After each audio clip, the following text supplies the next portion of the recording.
Assalamualaikum warahmatullahi wabarakatuh. Salam, Om Swastiastu, Namo Buddhaya, salam kebajikan.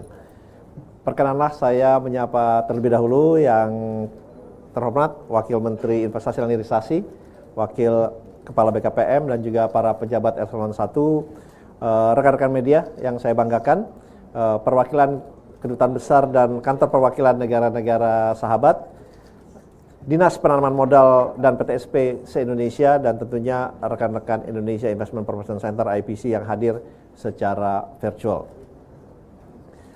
Pertama-tama saya mengucapkan terima kasih atas kehadirannya pada konferensi pers realisasi investasi triwulan keempat dan tentunya realisasi investasi pada full year di tahun 2025 ini. Tidak terasa 2025 telah kita lalui dengan baik. Semoga insya Allah di tahun 2026 ini kita bisa lebih semangat, lebih optimis, serta selalu diberikan kesehatan oleh Tuhan Yang Maha Esa. Dalam kesempatan ini ingin saya sampaikan bahwa memang tahun 2025 bukanlah tahun yang mudah. Karena kenapa? Ya kita lihat ekonomi global masih diwarnai ketidakpastian, mulai dari pelambatan ekonomi dunia, ketegangan geopolitik hingga fragmentasi di perdagangan internasional. November lalu kita diuji dengan bencana yang menimpa saudara-saudara kita di Aceh, Sumatera Utara dan Sumatera Barat. Namun pemerintah tentunya tetap hadir dan kita harus tetap optimis bahwa itu semua bisa kita lalui dengan baik.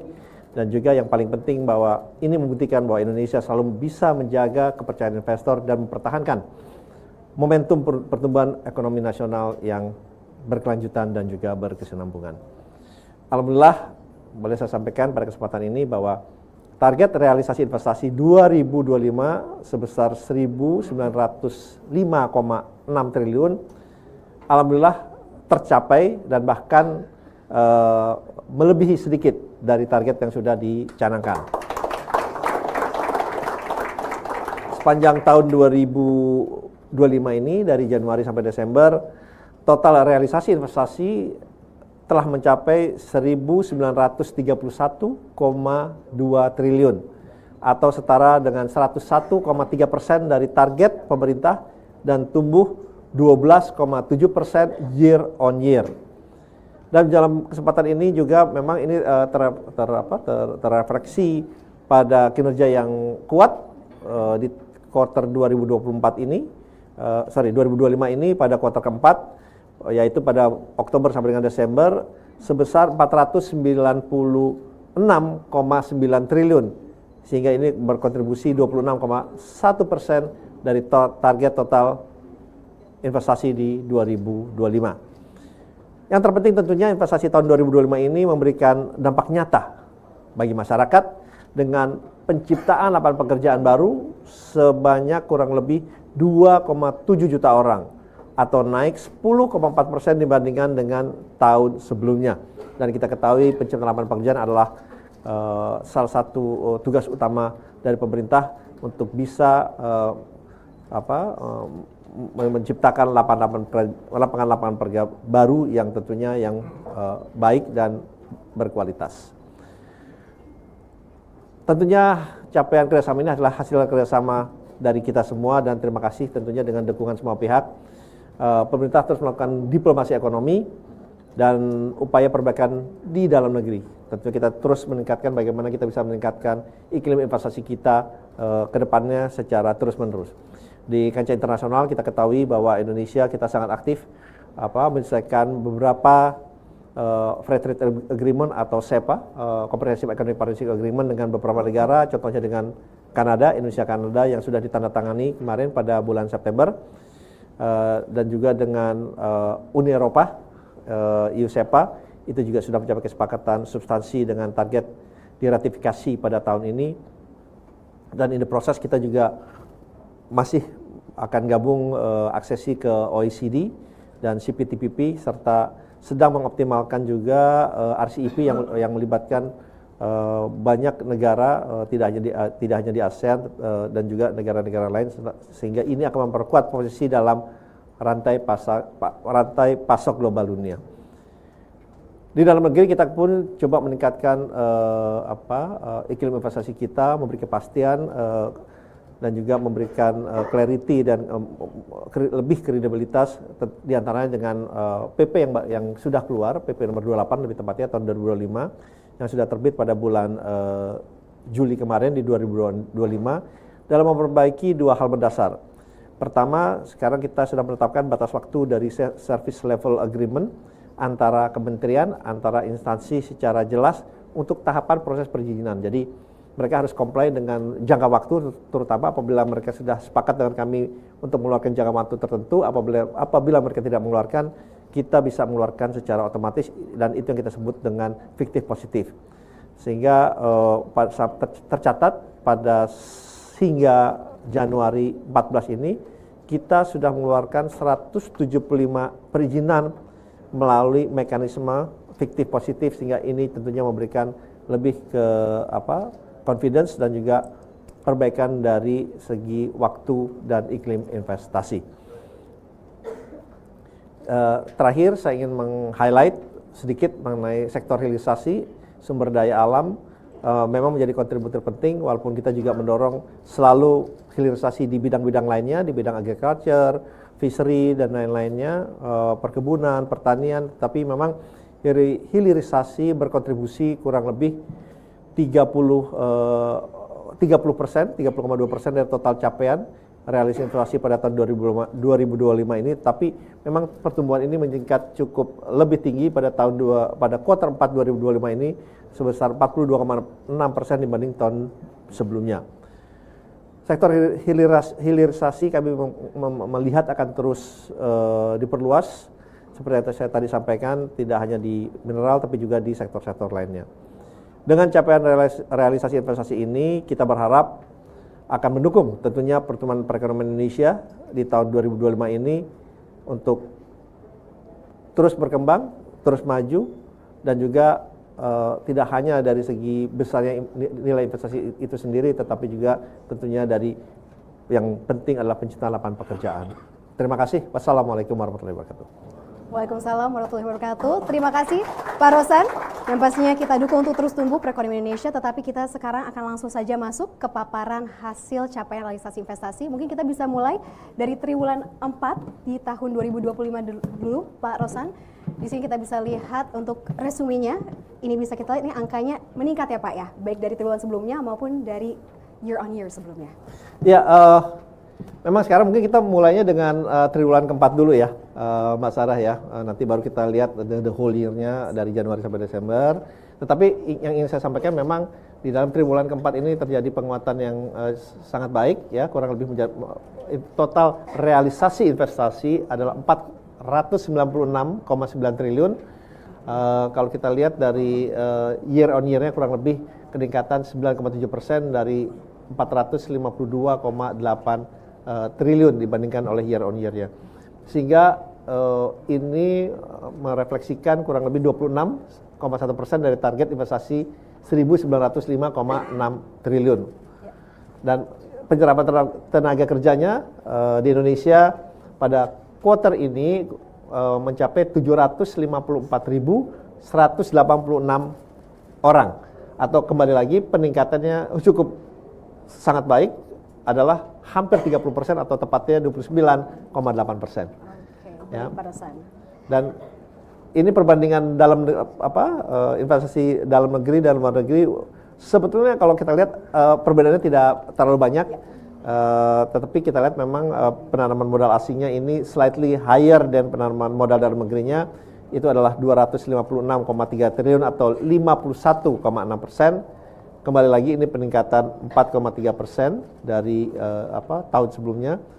Dan dalam negeri investasinya itu meningkat 16,2% dari tahun sebelumnya dengan total 240,6 triliun atau 48,4% pada tahun ini. Ya, memang sedikit saja ya Pak ya perbedaannya, sangat slightly different, tetapi masih dominasi oleh asing. Sebenarnya apa yang menjadi faktor utama Pak Rosan sehingga penanaman modal asing ini lebih tinggi? Apa yang menjadi mereka sangat tertarik untuk Indonesia? Ya, sebetulnya kalau kita lihat pertumbuhan dalam negeri ini lebih tinggi kalau kita bandingkan year on year-nya ya. Asingnya memang meningkatnya 4,3%, tapi kalau kita lihat dalam negerinya 16,2% gitu. Tetapi memang investasi luar negeri ini tetap terjaga karena mereka melihat bahwa di kuartal keempat ini kita menjaga selalu juga stabilitas dari politik, stabilitas ekonomi, itu yang mereka lihat dan kebijakan-kebijakan kita terutama menyangkut bagaimana kita mencoba memperbaiki iklim investasi kita ini kan terus berjalan. Jadi we have to keep reforming ourselves in terms of policy, regulasi dan yang lain-lain. Jadi ini direspons positif oleh para investor kita. Oke, baik Pak Rosan. Dan kita akan bergeser ini untuk kontribusi daerahnya sendiri Pak. Ini perbandingan Jawa dan juga luar Jawa.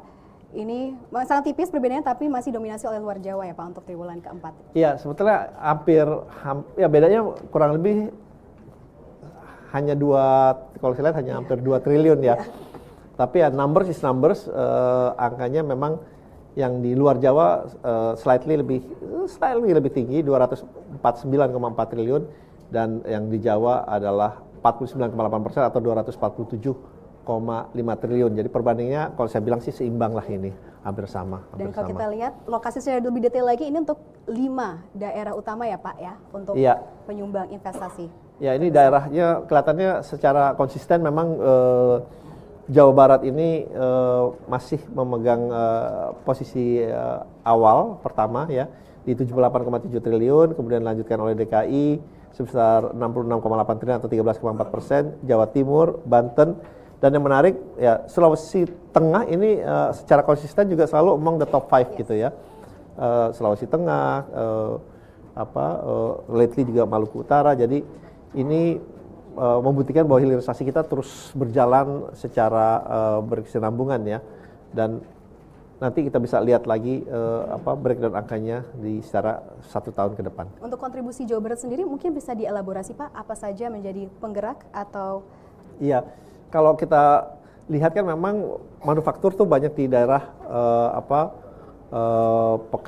dari utaranya Jawa Barat. Jadi itu yang membuat mereka investasinya masuk ya terutama di sektor-sektornya nih kita breakdown sampai daerahnya kita lihat memang Kerawang ini kan manufaktur di situ banyak sekali, Bekasi, Subang, Purwakarta itu memang deretannya mereka kan ya. Dan ini kebanyakan dia ada di industri kertas dan percetakan, kawasan industri memang kita ketahui banyak sekali kawasan industri yang berjalan di situ, dan industri kendaraan bermotor juga ini investasi yang masuk, manufakturnya sedang berjalan. Ada 2 yang saya ingat, satu masih berjalan dari Vietnam dan juga dari China. Itu sedang berjalan manufakturnya. Dan terus tumbuh ya Pak Rosan. Ya. Baik, kita akan geser lagi Pak. Ini dari daerah kita akan lihat top sektor penyumbang investasi atau realisasi investasi di triwulan keempat. Ini didominasi oleh industri logam dasar, barang logam, bukan mesin dan peralatan. Ya, benar sekali Mbak Sarah, ini memang kelihatannya masih industri logam dasar ini dan barang dasar ini masih number 1, kemudian dilanjutkan oleh transportasi, gudang dan telekomunikasi, pertambangan 41,5 triliun, jasa lainnya dan juga industri kimia dan farmasi kurang lebih 37 triliun atau 7,4%. Dan sekarang pertanyaannya Pak, dengan didominasinya sektor industri logam dasar, barang logam, dan bukan mesin peralatannya, pertanyaannya adalah bagaimana kesiapan infrastruktur pendukung seperti energi, pelabuhan, dan juga logistik untuk mendukung top sektor ini Pak? Ya memang itu kan harus ada ya, kalau tidak tentunya bidang ini sebetulnya hampir semua bidang juga tidak akan berjalan. Jadi kita sudah membuat misalnya untuk RUPTL-nya, untuk kesiapan listriknya, baik itu secara renewable atau tidak, kita sudah beritahu. Kemudian kesiapan yang paling penting adalah kesiapan dari sumber daya manusianya. Jadi kan biasanya pada saat mereka bangun, ini kan butuh waktu mungkin 1,5-2 tahun, bahkan lebih. Nah dalam jangka waktu itu, kita pastikan sumber daya manusianya itu siap pakai. Jadi kita sudah didik, kita skills yang kita sesuaikan, kita tingkatkan, sehingga pada saat nanti mereka dibutuhkan, itu mereka sudah benar-benar siap dan bisa berkontribusi langsung. Oke, jadi kita harapkan itu bisa secepatnya terjadi. Ya. Ya. Baik Pak Rosan, ini bisa kita lihat selanjutnya untuk negara-negara penyumbang realisasi investasi terbesar. Ini bisa kita lihat top 5, masih dominasi Singapura, tetapi ini Jepang berhasil masuk ke posisi kelima ya Pak ya, yang sebelumnya Amerika Serikat. Ya, Mbak Sarah masih ingat rupanya. Iya. Ini memang secara konsisten Singapura ini lebih dari 10 ya, udah 10 tahun terakhir lebih memang selalu konsisten di nomor 1 dengan 4,8 miliar dolar atau 30,1%, 4,8 miliar dolar. Dan yang kedua ini adalah emang kita masih memisahkan Hong Kong dengan RRT. Kalau kita gabung dua ini ya angkanya pasti melewati yang Singapura ya. Kalau kita gabung ini kan kalau kita gabung angkanya menjadi 5,5 miliar dolar. 5 miliar dolar. Kita lihat di Hong Kong itu 3,4 miliar dolar, kemudian di Tiongkok investasinya 2,1 miliar dolar. Malaysia ini juga investasinya 1,7 miliar dolar atau 10,9%, dan Jepang. Jadi Jepang ini itu kalau kita lihat tuh bolak-balik dengan US atau dengan Korea. Nah ini biasanya ganti-gantian gitu, dan sebetulnya juga dengan Malaysia.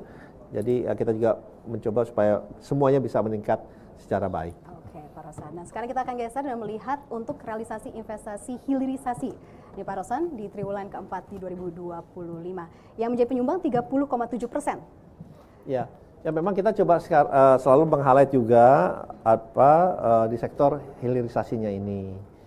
Karena kita lihat trennya seperti yang saya sampaikan dulu, ini kelihatannya makin meningkat. Kalau dulu saya masih ingat realisasi investasi dari hilirisasi itu 25%, sekarang sudah di level kemarin 28, sekarang di 30, slightly lebih dari 30%. Jadi memang kita lihat ini terus meningkat, dan yang menariknya lagi menurut kami kalau kemarin lebih banyak di sektor mineral, tapi kalau kita lihat sekarang di sektor perkebunan, kelautan juga sudah mulai ada. Yang dulu mungkin kelautan, perikanan masih hampir tidak ada gitu ya. Nah sekarang sudah masuk ya Pak ya? Sudah masuk, ada ikan tuna, cikalang, tongkol. Jadi ini juga sudah mulai berjalan. Jadi ini yang kita dorong memang untuk tidak hanya terkonsentrasi di sektor mineral, tapi juga bisa meluas ke sektor-sektor lainnya, terutama ke sektor-sektor perkebunan yang menciptakan lapangan pekerjaan itu lebih banyak gitu.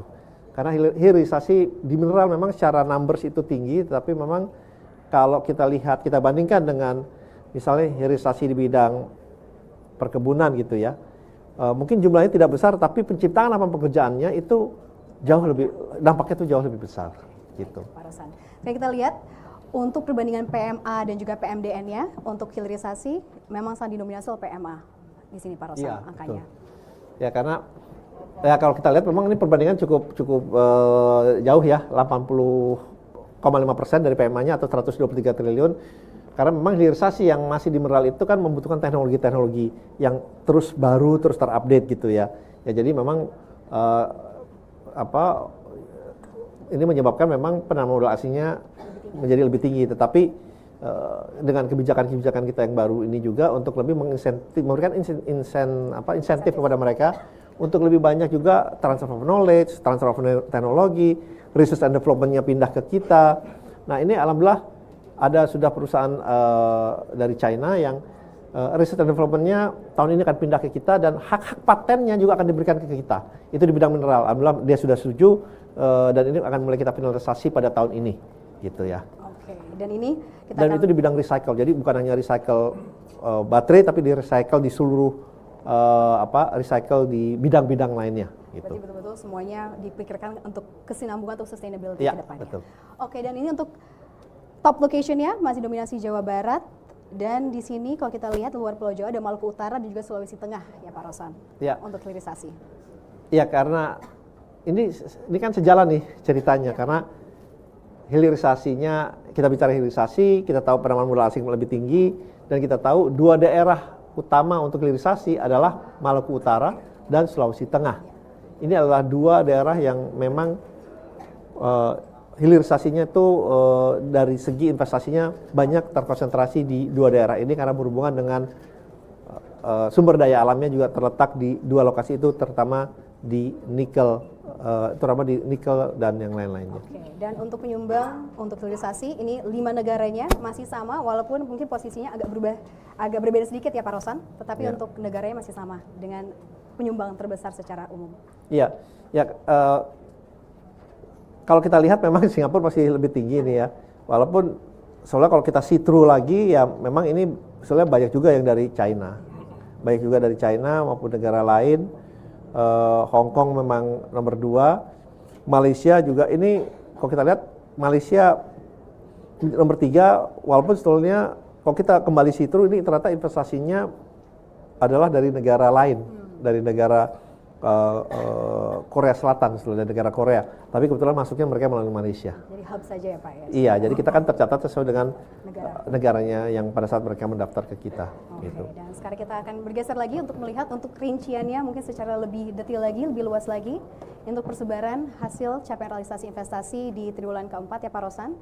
Ini bisa kita lihat sudah cukup menjangkau dari barat sampai timur Indonesia dengan 5 daerah penyumbang utama sudah di-highlight dengan warna dari Jawa Barat yang mendominasi, dan untuk yang top 5 Sulawesi Tengah masuk dari luar Jawa. Ini untuk kedepannya Pak, apakah ada strategi untuk meningkatkan potensi investasi di luar Jawa itu seperti apa? Mungkin selama ini apa tantangannya dan apa strategi ke depannya? Ya memang kalau kita lihat sih secara penyebarannya itu sudah cukup merata ya. Penyebarannya titik-titiknya, tetapi memang yang kita ingin dorong tentunya tuh lebih banyak juga investasi yang tidak hanya berpusat di sumber daya alam itu tersebut gitu ya. Nah, karena kalau kita lihat sebetulnya investasi ini terutama di bidang renewable energy juga itu salah satu yang akan kita dorong karena sesuai juga dengan rencana dari PLN itu kurang lebih 76% itu tenaga energi kita akan datang dari renewable energy, dan itu bisa lebih menyebar lagi, tidak hanya terkonsentrasi di Jawa tetapi juga bisa di Sumatera, di Kalimantan, bahkan di Papua. Jadi kita memang mencoba melihat insentif apa yang kita bisa berikan apabila mereka berinvestasi di luar Jawa, dan yang kedua bagaimana mereka berinvestasi tapi menciptakan lapangan pekerjaan yang lebih besar. Jadi tidak semata-mata kita hanya lihat dari angka besarnya investasi itu sendiri. Oke, gitu ya. Baik Pak Rosan. Dan berbicara tentang sektor-sektor yang ingin dikembangkan, ini kita bisa lihat salah satu sektor adalah jasa ya Pak Rosan, yang juga merupakan salah satu kontributor yang cukup besar untuk hasil realisasi investasi. Ini bisa mungkin dielaborasi? Iya, memang ini sebenarnya adalah lebih detailnya tadi kan, tadi hanya 5 besar. Tapi kalau kita lihat tadi jasa apa sih? Ternyata itu investasi di rumah sakit swasta. Itu investasinya kurang lebih 8,2 triliun, kemudian juga aktivitas hosting, kemudian data, pengolahan data, ini kita melihat ini akan mengalami pelonjakan yang sangat signifikan juga dari pengolahan data ini, karena kita sudah mendapatkan dan melihat beberapa inquiries termasuk potensi investasi di pengolahan data, sehingga kami bisa sampaikan mungkin pengolahan data akan mengalami lonjakan yang cukup signifikan ke depannya. Gitu ya. Baik, Pak, dan sekarang kita lihat juga untuk lebih rinci lagi seperti katakan Pak Rosan. Ini memang tadi kita lihat 5 besar, tapi Jepang, Amerika Serikat, Korea Selatan susul-susulan ya Pak Rosan ya. Dan diikuti juga oleh Australia di sini, dan bahkan 10 besar Prancis juga masuk. Iya. Ya memang ini hanya detail saja, kalau tadi hanya 5 besar, karena yang saya sampaikan ini mereka biasanya ganti-gantian nih, ada Jepang, ada Amerika Serikat, ada Korea Selatan, dan Australia juga ini mengalami peningkatan. Sejak kita mempunyai SEPA juga, Free Trade Agreement antara kita dan Australia yang sudah mulai berjalan, sehingga kita lihat peningkatan investasi di Australia juga makin baik ya. Dan Prancis juga ini juga mengalami peningkatan karena biasanya itu selalu Belanda kan, kalau dari negara-negara Eropa selalu tuh Belanda. Nah kita lihat ini menarik, Prancis juga sekarang sudah bahkan lebih sedikit dari Belanda dalam melakukan investasinya. Dan ini adalah susunan berikutnya, ada ya Thailand, BVI, Vietnam, dan yang lain-lain. Oke, dan nanti bisa kita lihat juga secara lebih detail lagi di materi yang bisa diunduh. Tetapi sekarang ini kan triwulan keempat dikatakan sering menjadi penentu untuk melihat capaian tahunan Pak Rosan. Dan sekarang kita akan kembali lagi untuk melihat capaian di tahun 2025. Kita akan bergeser, kita akan kembali refresh dashboardnya Karena kita ingin melihat dari periode Januari sampai Desember 2025. Pak Rosan, bisa kita lihat tadi ini capaiannya ini telah mencapai target, bahkan melampaui 101,3% dari target 1.905,6 triliun seperti yang sudah dikatakan di awal tadi, Pak Rosan. Iya, terima kasih Mbak Sarah. Jadi memang ini adalah rekapitulasi dari quarter 1, 2, 3, 4 dan ini adalah hasil totalnya selama 2025 yang sudah kami dapat. Hasil realisasi investasi Januari Desember 2025 dari target sebesar tadi 1.905 triliun, alhamdulillah tercapai 1.931,2 triliun. Tadi saya sudah sampaikan di awal, dan peningkatan 12,7%. Jadi di tengah tantangan dunia yang penuh tidak kepastian, alhamdulillah investasi yang masuk ke Indonesia ini terus terjaga, baik dari dalam maupun dari luar negeri. Terlepas kemarin sempat ada ribut sedikit di bulan Agustus, alhamdulillah ini kita bisa recover di quarter keempatnya ini. Dan paling penting ini yang ingin saya sampaikan adalah penciptaan lapangan pekerjaan, karena ini adalah tugas utama pemerintah. Ini adalah hal yang paling penting, yang paling esensial, yang dimana menjadikan parameter kita dalam kita melihat investasi yang masuk ke Indonesia. Ya, kurang lebihnya 2.710.532 orang atau peningkatan 10,4% dibandingkan tahun sebelumnya. Jadi ini yang ingin kami highlight, ini adalah penciptaan lapangan pekerjaan yang tercipta dari total investasi 1.931,2 triliun pada tahun 2025 ini. Dan ini untuk selanjutnya kita akan mau lihat juga penanaman modal asing dan juga dalam negeri. Pak Rosan, ini kalau kita lihat angkanya didominasi oleh PMDN dalam negeri, bahkan meningkat 26,6% dibandingkan tahun lalu. Ini mungkin bisa dielaborasi, dijelaskan pada kami semua, Pak. Ini mengapa menjadi faktornya meningkatnya kepercayaan investor dalam negeri? Ya. Ya kalau kita lihat memang di dalam negeri ini peningkatannya lebih besar, jauh lebih besar daripada dalam negeri, daripada luar negeri, mohon maaf, kurang lebih 26,6% atau 1.030,3 triliun. Dan kami melihat ini akan terus meningkat lebih besar lagi. Kenapa? Karena faktor Danantara. Karena sekarang kita sudah bisa berinvestasi sudah mulai lebih berjalan lagi. Kalau awal mungkin di Danantara itu kebetulan saya juga kepala Danantara, itu kita menyiapkan orangnya dulu, menyiapkan peraturannya, regulasinya, PP-nya, sehingga kita baru bisa investasi di bulan Oktober, dan sekarang kita akan berinvestasi lebih banyak lagi di tahun 2026 ini, baik itu di bidang kesehatan, di bidang hilirisasi, di bidang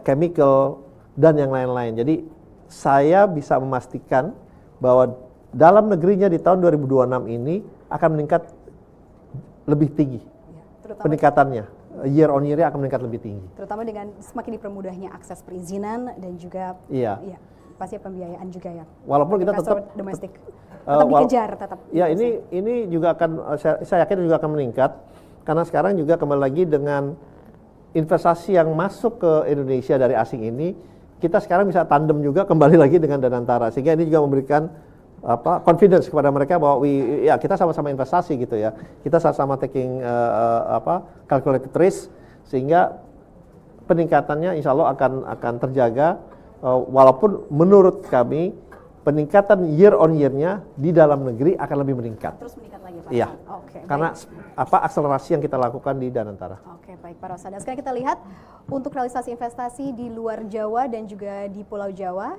ini tetap lebih tinggi di luar Jawa, di sini 51,3%. Pak Rosan, secara 1 tahun di 2025. Ya, kelihatannya ini masih berbanding lurus dengan kuartal keempatnya ya. Di luar Jawanya 991,2 triliun atau 51,3%, dan di Jawanya sendiri 48,7% atau 940 triliun. Dan tentunya kita bisa lihat di bawahnya ini adalah breakdown-nya. Kita lihat breakdown-nya. Secara konsisten selama 1 tahun ini investasi di Jawa Barat tetap nomor 1, DKI Jakarta, Jawa Timur, Banten, dan kembali lagi ini karena Sulawesi Tengah ini karena faktor hilirisasi. Dan bisa saya sampaikan ini juga terdampak pada pertumbuhan perekonomian mereka. Contohnya Sulawesi Tengah itu kalau kita nasional kurang lebih 5%, mereka itu mencapai 8%. Pertumbuhan ekonominya di daerah Sulawesi Tengah ini. Jadi ini dari kalau kita lihat memang kita sering dengar itu daerah Morowali kan ya.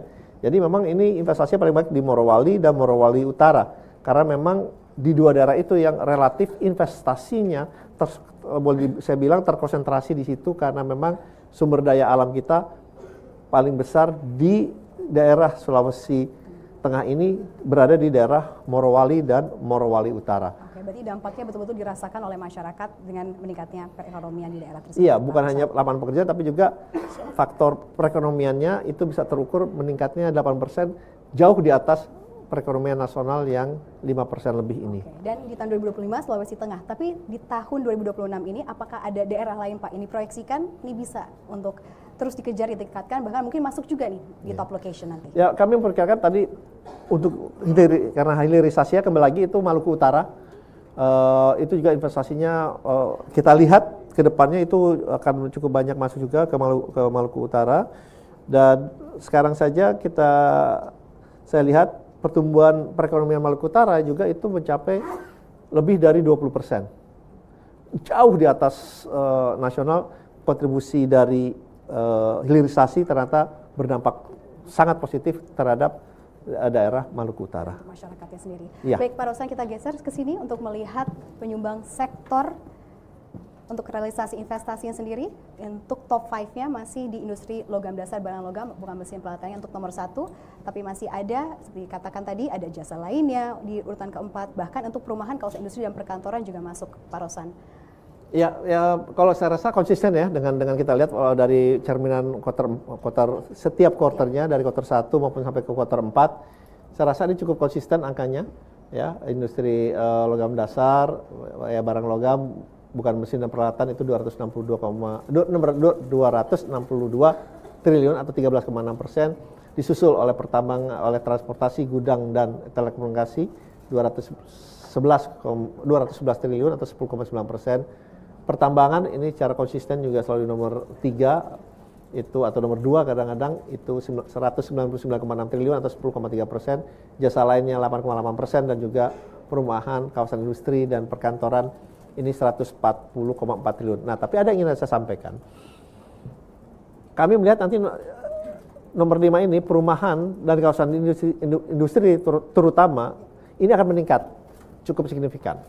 Karena kembali lagi ini investasi di bidang perumahan baik dalam maupun luar negeri kita sudah lihat di pipeline-nya ini akan meningkat cukup signifikan. Ya, ini mungkin dan ini disebabkan karena program Bapak Presiden yang diterjemahkan oleh Kementerian Perumahan, sehingga kita lihat ini akan mengalami peningkatan yang signifikan termasuk juga kawasan industrinya. Okay. Ya, jadi dua hal ini di tahun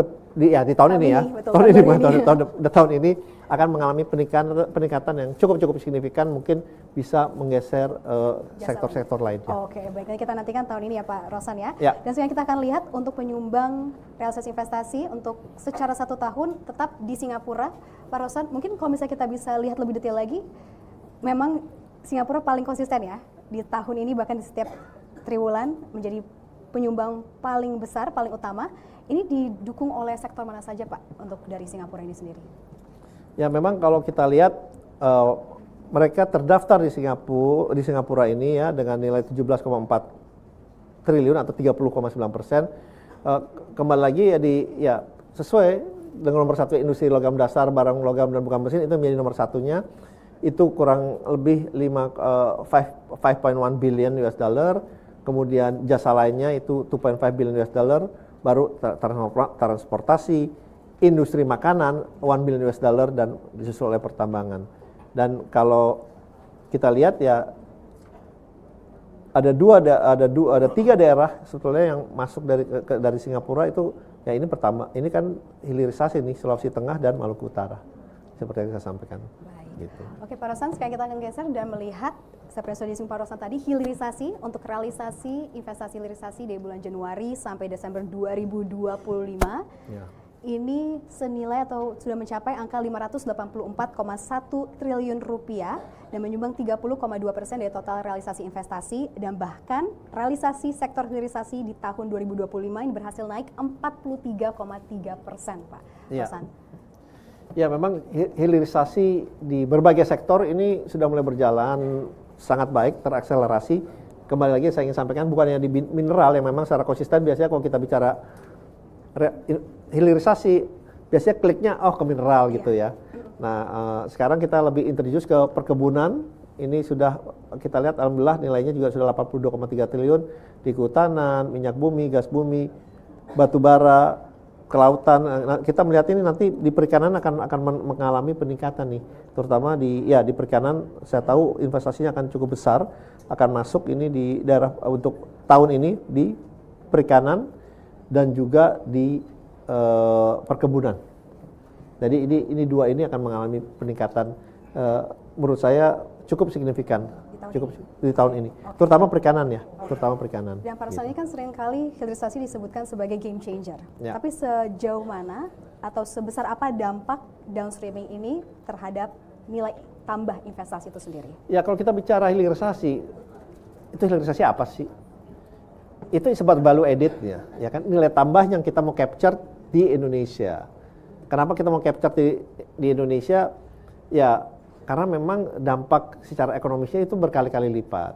Itu yang pertama. Kedua, tentunya penciptaan lapangan pekerjaan. Yang ketiga, ya tentunya ini akan berpengaruh terhadap pertumbuhan perekonomian kita. Dan yang keempat, ya kita ingin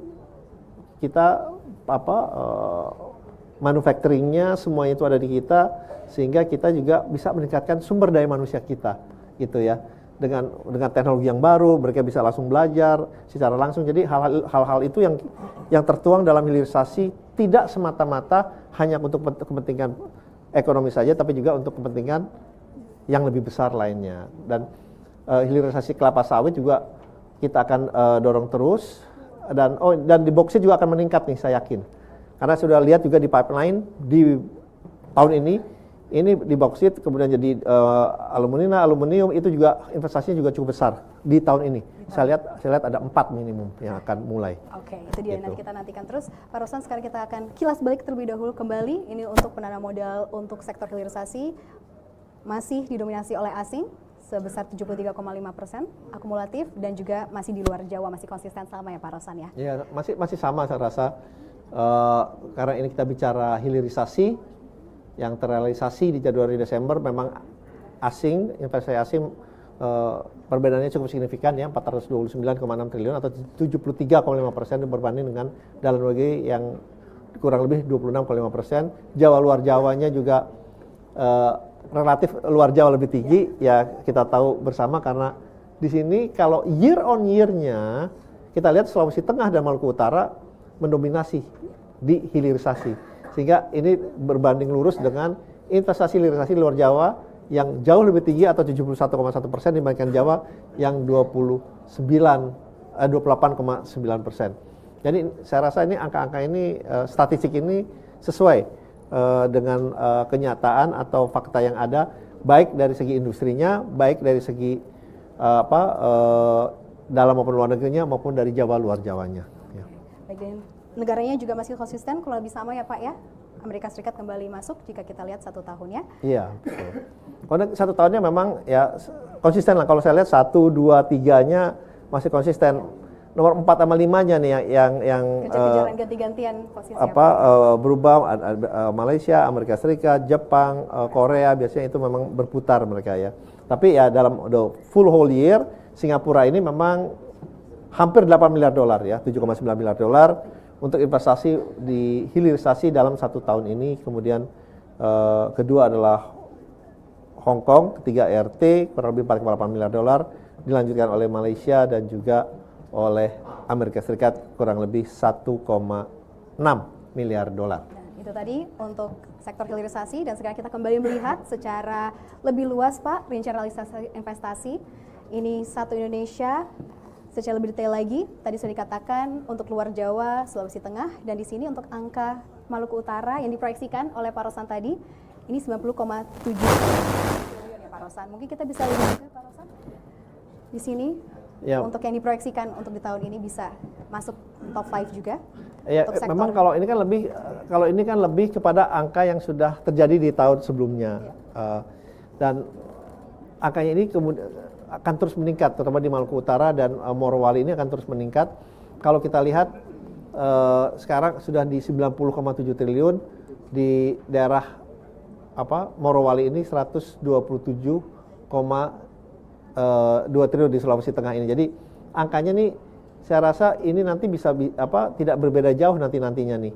Karena pertumbuhan dari Maluku Utara walaupun mereka juga lebih cepat dengan adanya kawasan industri yang terus bertumbuh untuk menyerap investasi yang masuk ke daerah Maluku Utara. Jadi ya kembali lagi penyebarannya sudah merata, tetapi kita ingin lebih merata lagi, lebih meluas lagi.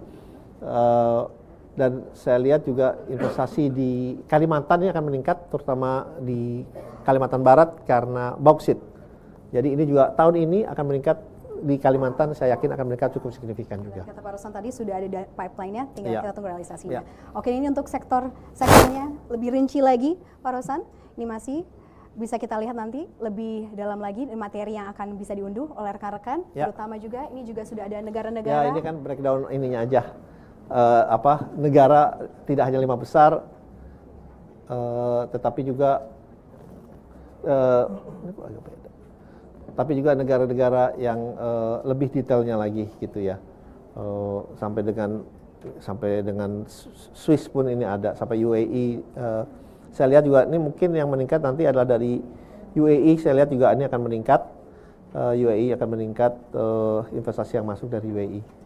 Di bidang renewable energy karena mereka juga sudah ada komitmen dengan kami juga gitu ya. Tahun 2026 ini di tengah seperti Pak Rosan katakan tadi ketidakpastian global yang terus meningkat, ini bagaimana strategi atau mungkin faktor-faktor yang disiapkan oleh Indonesia untuk tetap meyakinkan mereka para potential investors dari luar negeri untuk menanamkan modal di Indonesia? Ya, yang paling penting adalah mereka itu tahu bahwa investasi itu adalah is about taking a risk, a calculated risk. Tapi yang mereka tidak suka itu adalah uncertainty, ketidakpastian. Nah, yang kita coba lakukan adalah kita mereduksi dengan tajam uncertainty atau ketidakpastian, tetapi kita berikan secara terbuka poin-poin hal-hal apabila mereka mau investasi di Indonesia, ini resiko-resikonya, gitu. Jadi hal itu yang perlu kita harus terus perbaiki, gitu. Saya sering kasih contoh gitu ya, bahwa kita kasih tahu, mau investasi di daerah A, ada listriknya gitu. Maksudnya kita kasih detail, tata listriknya ada tapi cuma hanya 6 jam. Itu pun dari jam misalnya 6 pagi sampai 12 siang. Jadi detail itunya yang lebih kita harus beritahu gitu. Kita tidak bisa hanya bilang sudah ada, tapi kita tidak memberikan certainty-nya lagi supaya mereka lebih memahami sehingga mereka bisa menghitung resiko-resiko pada saat mereka berinvestasi di Indonesia. Mereka lebih yakin dan juga lebih percaya untuk Iya. invest their money di Indonesia. Baik, Pak Rosan, terima kasih atas paparannya. Kita akan segera masuk ke sesi tanya jawab dan diskusi dengan rekan-rekan media. Tetapi sebelumnya kami persilakan Pak Rosan untuk bersiap terlebih dahulu. Terima kasih sekali lagi untuk penjelasan komprehensif. Terima kasih Mas Sarah. Iya. Thank you, makasih. Terima kasih Pak Rosan. Ya baik, Bapak dan Ibu hadirin rekan-rekan, kita telah ikuti bersama paparan dan juga detail informasi bagaimana capaian realisasi investasi triwulan 4 2025 dan juga Januari sampai Desember 2025. Dan kita akan segera masuk ke sesi diskusi atau tanya jawab dengan rekan-rekan media. Namun sebelumnya izinkan saya untuk menyampaikan summary atau catatan penting dari paparan yang telah disampaikan. Sepanjang Januari sampai dengan Desember 2025, realisasi investasi nasional mencapai 1.931,2 triliun rupiah atau 101,3% dari target tahunan. Dan capaian ini mencerminkan kinerja investasi nasional yang solid dan juga terjaga sepanjang tahun 2025.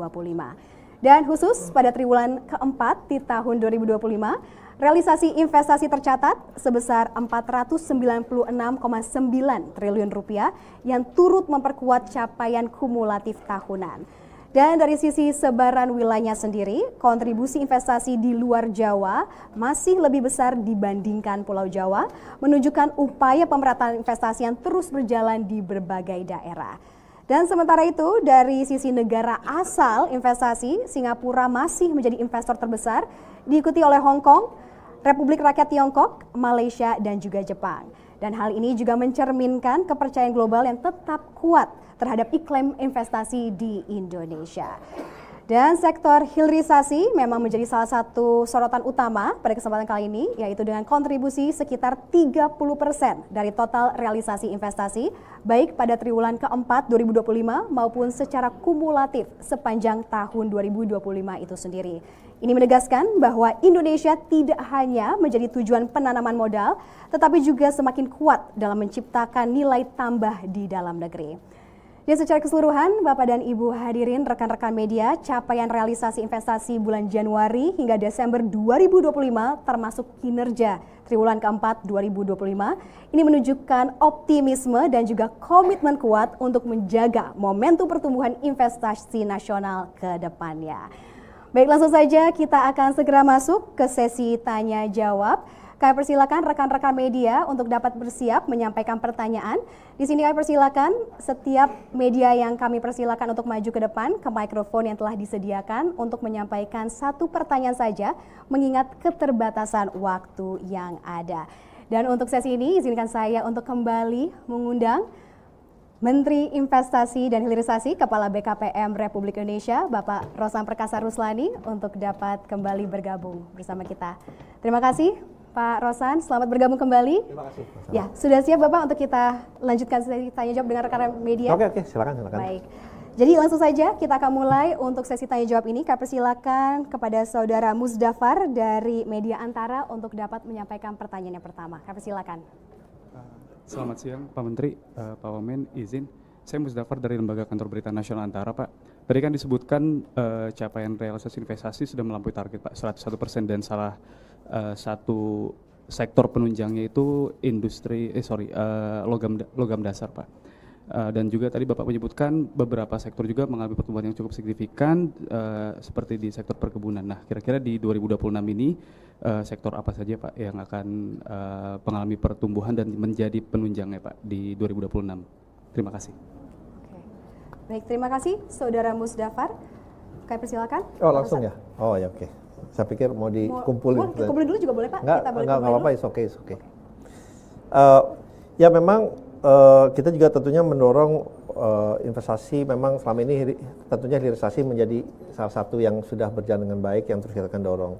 Tetapi tentunya kita ingin mendorong salah satunya yang kita melihat potensinya sangat besar dan appetite-nya dari investor dalam dan luar negeri juga sangat tinggi adalah dari energi baru terbarukan atau renewable energy. Karena ini sudah ada dalam rencana di PLN, tadi saya sempat singgung sedikit, 76% dari energi kita nanti akan berasal dari baru terbarukan.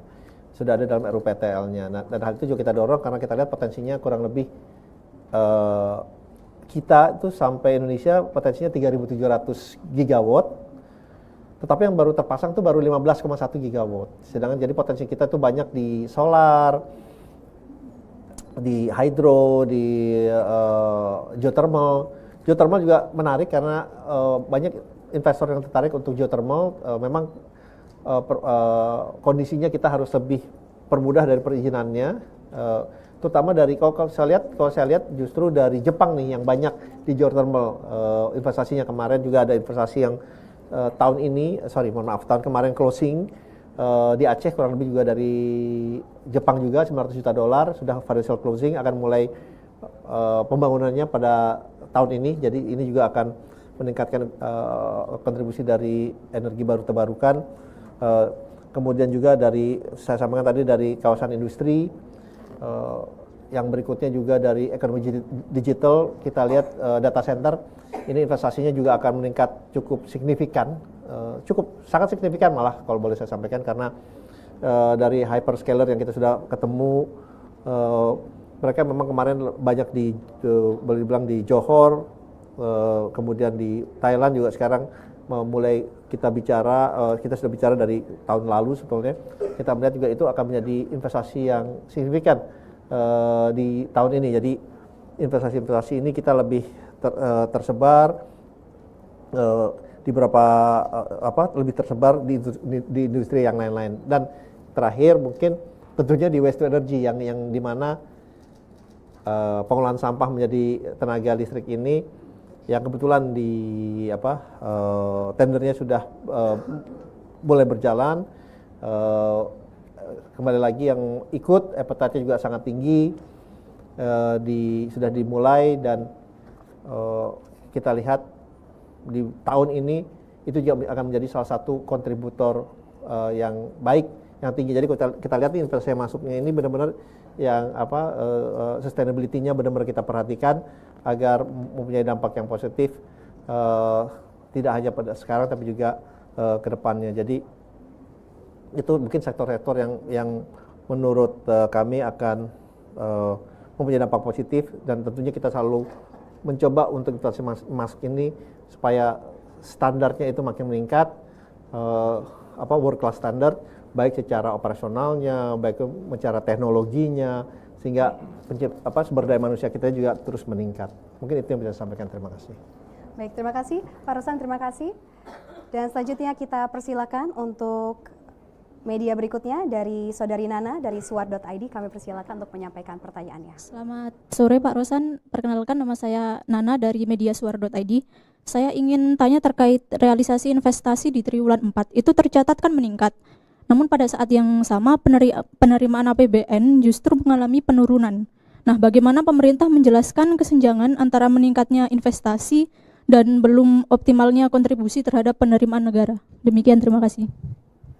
Baik, terima kasih Saudari Nana dari suar.id atas pertanyaannya, dan kami persilakan. Oke, terima kasih Mbak Nana atas pertanyaannya. Ya, memang kan investasi itu adalah long term commitment ya.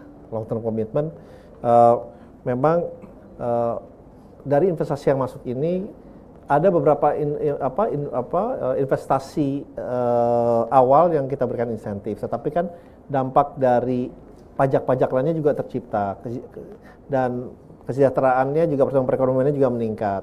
Jadi saya yakin ini kedepannya juga akan terus memberikan kontribusi yang positif terhadap APBN kita, karena memang pajak-pajak yang tercipta dari investasi yang masuk ini itu karena ini adalah investasi long term commitment, long term investasi jangka panjang, tidak langsung pada hari H-nya pada saat misalnya manufacturing pabrik itu jalan, tetapi juga pada saat nanti dalam perjalanannya terus meningkat, terus berjalan dengan baik, sehingga kontribusinya akan makin besar terhadap dalam hal ini terhadap APBN. Karena kalau kami juga melihat tidak semata-mata dari sektor finansialnya, tapi juga kita lihat dari sektor yaitu sumber daya manusianya, penciptaan lapangan pekerjaannya. Karena memang contohnya kalau di perkebunan atau pertanian, mungkin investasinya tidak sebesar dari investasi di bidang mineral, tetapi penciptaan lapangan pekerjaannya itu justru lebih tinggi. Mungkin saya pernah sampaikan contohnya di hilirisasi di kelapa, nilainya hanya $100 juta gitu ya, bukan hanya, tapi $100 juta, tapi penciptaan lapangan pekerjaannya itu mencapai 10.000 orang. Biasanya kan kalau di hilirisasi mineral itu angkanya 1 billion, $1 miliar, $1,5 miliar, $2 miliar, ada yang $4 miliar. Tetapi memang inilah kita coba cari keseimbangan sehingga aktivitas ekonominya itu juga jadi meningkat, karena penyerapan tenaga kerja tinggi, aktivitas ekonominya masyarakat itu kan juga makin meningkat. Itu juga yang kita lihat faktor-faktor lainnya. Terima kasih. Baik, terima kasih Pak Rosan penjelasannya. Terima kasih Saudari Nana atas pertanyaannya, dan kami persilakan untuk media selanjutnya Mbak Alfitria dari Tempo. Kami persilakan. Selamat sore Pak, saya Alfitria dari Tempo. Saya mau bertanya soal pertumbuhan investasi sepanjang 2025 ini lebih didorong oleh proyek lama atau proyek baru dan yang ada yang nilainya signifikan. Yang kedua, kalau melihat dari capaian pertumbuhan secara year on year ini kan 12,7%. Sementara kalau misalnya di 2024 kemarin itu hampir 20% lebih gitu. Sebenarnya ini menjadi concern nggak sih Pak, perlambatan pertumbuhan ini? Gitu Pak, makasih. Oke, terima kasih atas pertanyaannya dari Tempo. Ya, kalau kan yang kita laporkan ini adalah yang realisasi investasi, jadi dana yang sudah mereka spending pada saat mereka investasi. Nah, kalau kita lihat memang breakdownnya itu hampir seimbang, jadi investasi yang lama maupun investasi baru. Karena kalau investasi yang misalnya dia bangun pabriknya 3 tahun, ya pada saat mereka spending di tahun terakhir, kemudian investasi yang baru mungkin baru 1 tahun, itu kurang lebih hampir sama sih kalau kita lihat gitu. Jadi ini kan investasinya berkelanjutan gitu kan, terus menerus untuk yang baru maupun yang lama. Jadi kalau kita lihat porsinya kurang lebih sih hampir sama lah ya, kurang lebih hampir sama gitu. Jadi itu yang pertama. Yang kedua tadi, kalau secara memang kan ini peningkatannya angkanya kan makin lama makin besar, ya kan. Peningkatan dari setiap tahunnya itu kalau dari segi angka amount itu peningkatannya sangat signifikan. Saya ingat contohnya gini. Selama 10 tahun terakhir dari 2014 sampai 2024, ekonomi yang investasi yang masuk kita itu 9.100 triliun. 10 tahun terakhir. 2014 sampai 2024. 2024 sampai 2029, angka yang dikasih ke Bappenas kita itu dalam 5 tahun itu angkanya 13.000 triliun lebih. Hanya dalam waktu 5 tahun. Jadi memang kenaikannya mungkin kalau dari persentasenya dibandingin memang lebih kecil, tetapi dari amount-nya sangat luar biasa karena jumlahnya itu sudah makin meningkat. Jadi contohnya tahun 2024 itu 2024 benar. Ini kan 2024 ya sekarang. Terbalik-balik tahunnya nih. Di tahun 2024 itu 2024 1.600 triliun, 2025 1.905 triliun, nanti tahun 2026 lebih dari 2.100 triliun. Jadi kenaikan itu ya signifikan gitu. Karena kita lihat perbandingan paling mudahnya itu saja di 10 tahun terakhir 9.100 triliun, tapi 5 tahun ke depan, maksudnya mulai terhitung 2024 itu 13.000 triliun lebih. Jadi itu mungkin perbandingan yang bisa saya kasih gambarannya. Ya. Terima kasih. Baik, terima kasih Pak Rosan. Terima kasih kepada rekan-rekan media terutama yang baru saja menyampaikan pertanyaan, rekan media Tempo. Dan karena keterbatasan waktu, itu merupakan pertanyaan terakhir yang bisa disampaikan oleh rekan-rekan media dalam sesi tanya jawab kali ini. Namun sebelum kita menutup kesempatan konferensi pers pada siang hari ini, kami mohon kesediaannya Pak Menteri, Pak Rosan mungkin untuk bisa menyampaikan a message especially to the potential investors from abroad globally joining us today virtually, Pak Rosan, to assure their commitment to invest in Indonesia. Oke, terima kasih Mbak Sarah. Oke, to our valued investors, business association, chambers of commerce, and embassies, and obviously international partners, 2025 was a milestone to Indonesia investment journey. As we step into 2025, one thing is certain: global uncertainty will remain. But in uncertainty times, usually always lies an opportunity. So we, in Indonesia, we make sure that we always offer a clarity and a consistency. Indonesia doesn't promise a risk-free world, but no one can. What we offer is a clear direction in stability, in scale, in speed, and also in standards. In the fragmented global economy, Indonesia is not a short-term option. We are a strategic long-term partner. Let's continue growing with us, not just for this year, but the decade to come. Thank you very much. Thank you, Pak Rosan. Dan sebagai penutup, Pak Rosan, sebagai penutup mungkin bisa disampaikan pesan kunci yang ingin disampaikan pemerintah terhadap iklim investasi Indonesia dan juga apa yang bisa kita nantikan di tahun 2026 ini untuk investasi, Pak Rosan. Tentunya kami dari Kementerian Investasi dan Hilirisasi mempunyai keyakinan yang sangat tinggi bahwa investasi akan terus berkontribusi secara positif terhadap pertumbuhan perekonomian Indonesia yang berkelanjutan, berkesinambungan dan juga merata. Dan tentunya tugas ini tidak bisa kita capai apabila kita tidak bersinergi atau berkolaborasi bersama-sama. Dan dalam kesempatan ini saya juga ingin menyampaikan terima kasih dan juga setinggi-tingginya kepada seluruh Kementerian Investasi Hilirisasi, BKPM dan kementerian lain dan juga badan-badan dan instansi lainnya yang telah bekerja bersama-sama sehingga target yang dicanangkan ini di tahun 2005 insya Allah kita sudah capai. Dan tantangannya ke depannya di 2026 ini terus terang tidak mudah, tetapi sekali lagi kami optimis, kami yakin target yang sudah dicanangkan ini bisa kita capai apabila kita bekerja bersama-sama, bekerja dengan tujuan yang baik, dan investasi akan terus menjadi kontributor yang semakin meningkat terhadap pertumbuhan perekonomian Indonesia ke depannya. Terima kasih. Wassalamualaikum warahmatullahi wabarakatuh. Waalaikumsalam warahmatullahi wabarakatuh. Terima kasih Bapak Menteri. Berikan tepuk tangan sekali lagi untuk Bapak Menteri Investasi dan Hilirisasi Kepala BKPM, Bapak Rosan Perkasa Ruslani. Terima kasih Pak Rosan. Kami silakan untuk bisa kembali ke tempat duduk.